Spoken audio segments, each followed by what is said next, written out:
वज़ीर इत्तलाआत सिंध शर्जील मेमन का कहना है कि पीटीआई मुज़ाकरात नहीं डील की दरख्वास्तें दे रही है, मगर इदारे तैयार नहीं। बानी पीटीआई की जमायत इदारों को तबाह करने की पॉलिसी पर गामजन है।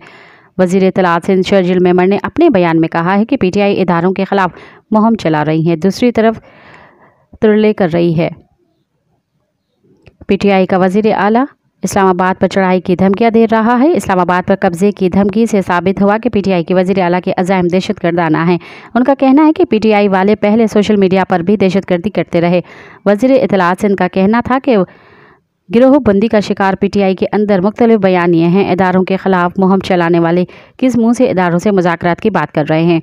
पीटीआई इदारों को सियासत में धकेल कर मुतनाज़ा बनाना चाहती है। शर्जील मेमन ने कहा कि शहरियार आफरीदी के बयान से ज़ाहिर होता है कि ये केस कैसे अवाम को इदारों से लड़वाते हैं। मज़ीद ख़बरन ऐं तफ़सीलात लाइ विज़िट कयो असांजी वेबसाइट www.awamiNewsHD.com ऐं ॾिसंदा रहो अवामी न्यूज़ HD।